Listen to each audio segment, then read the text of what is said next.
Berserk is a tragic story, but no instance more so than when we follow our protagonist Guts through his personal darkest moments, forced to watch as a spectator and come to our own conclusions on just how we feel about this character now. Guts is not a superhero. He's not a shining example of masculine perfection. He is a deeply flawed and broken man who is both a victim of circumstance and of his own rage and sadness. But what Kentaro Miura manages to do so well within his writing and artwork, not just with Guts, but most of the characters in the story, is to let us observe and understand them, in spite of if we agree or disagree with their actions. Both good and evil are incredibly nuanced terms within the story based on perspective and desire, and even with the demonic entities, evil itself seems to be subjective for each individual apostle. They are all the darkest versions of themselves, as opposed to being a blanket personification of just evil. This is largely showcased in how each specific apostle has attributes and abilities unique to themselves and indulges in a way that enacts on their deepest and darkest human desires. But the point that the story tries to get across is that all of us have a darkness within us, and what that manifests as is specific to who we are as people. When the Beast of Darkness concept was introduced, it was a way for the audience to see a visual representation of the trauma within Guts' mind and what those dark thoughts compelled him to do. The Beast of Darkness is part of Guts, and its strength is amplified by his pain, anger, and trauma. But Berserk is also a larger-than-life, epic dark fantasy series, and so we see that exaggeration and amplification of what the beast is meant to represent through Guts and the dark fantasy setting. But the general idea comes from what we all experience on some level. We all have dark thoughts, intrusive thoughts. We all have animalistic impulses. We are all, on some level, selfish and filled with desire, sometimes at the expense of others. We see it in day-to-day life that people that struggle with harsh lives and upbringings oftentimes do not manage to recover and instead continue to spread that horror and trauma onto the next generation. Carl Jung said, "The shadow is a living part of the personality and therefore wants to live with it in some form. It cannot be argued out of existence or rationalized into harmlessness." The problem is exceedingly difficult because it not only challenges the whole man, but reminds him at the same time of his helplessness and inefficiency. Chapters 187 to 191 of Berserk are perhaps one of the most difficult portions of the manga to read or even to understand. Why would Guts do this? Is Guts an evil person? Is Guts just as bad as Griffith? It's a scene that's brought up and discussed a lot. I would dare say it may even be more controversial than the eclipse itself, since here, Guts is doing the damage, and we have no excuses like Griffith bad. And truthfully, as someone who's talked a lot about Berserk on the internet, I get this scene brought up to me all the time. I understand why, and I don't fault anybody for asking about it, but it became a bit of a headache to talk about over time because I would just talk about it over and over and over again for years on end, and even as a huge Berserk fan, it became tiring to try to explain 100 times. And it's not like my opinion on it is more valid than your opinion. You can definitely come up with your own analysis of what you think the scene means, but I'm going to make this video now to fully flesh out my thoughts and bring you the closest understanding that I can give you. And that's the thing. This is not an explanation video per se. You can read the scene. You don't need it explained. We are not here to justify Guts' actions. I'm not here to excuse them. I'm not here to say Guts is a flawless, upstanding guy. This is purely a video about trying to understand. But to do that, I think we also need to remember the scale of which we are talking about, because Berserk is a high-concept dark fantasy. Things are exaggerated and amplified to maintain its setting and verisimilitude. But we can take these high concepts and make them relatable to our smaller scale lives in an attempt to understand the scenes that we are reading. An example that I often give is Can you remember or think of a time in your life where perhaps you were severely underslept? You were upset about something. You had gone a day or two without eating, or you lost a bunch of money, or maybe you weren't able to pay the rent, or your girlfriend just cheated and left you, or just something really bad happened or is currently in the process of happening. And because of which, you, now filled with a ton of bad energy and frustration, lash out on somebody who does not deserve it. You say something that you regret, or maybe you focus it inward and decide to get absolutely shit-faced drunk or do drugs. But a while later, after you've calmed, you think to yourself, why would I do that? That wasn't me. I don't know who said that, but it wasn't me. I don't know why I said that. It's as if something overtook you, and maybe as if you had no control, even over your own will. Well, congratulations, that was your beast of darkness. Whatever that specific darkness that you let out in your anger, in your weakness, in your depressive moment, that is your unique beast. But that is still small scale compared to the dark fantasy world of Berserk and the things that Guts has gone through in his life. Let's take a look at Guts. Had a horrendous childhood, always fighting for survival, betrayed time and time again, constantly wounded, experienced a literal hellscape, and post-Eclipse goes on a revenge mission that brutalizes his body, barely ever gets to sleep, haunted by constant nightmares, incredibly malnourished, and copes by continuously isolating himself and embracing extreme levels of rage and violence. So, can you imagine how powerful his Beast of Darkness is?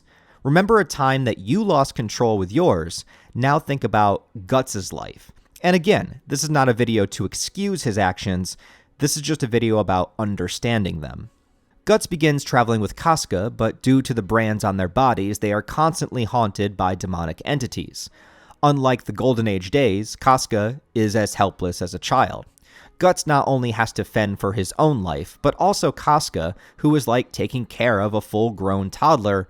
But even worse is that Guts remembers who she was, and every time that he looks at her, that memory haunts and frustrates him. This is somebody that he loves, somebody that he should be able to confide in, somebody that he should be able to be intimate with. But now there's this giant barrier, and it's inarguable that she's become a bit of a burden, making everything 10 times more difficult. His new prerogative to get her to Elfhelm is taking away his objective of vengeance, which is something he was able to throw himself into and not have to think too hard, something that amplified his Beast of Darkness. There's a few chapters of build-up before the moment happens. The Beast of Darkness talks about how Casca is just a representation of his hatred now, that she's useless, that he would be better off if he just killed her or if she just died. And again, to understand, this is his darkest thoughts, his shadow self.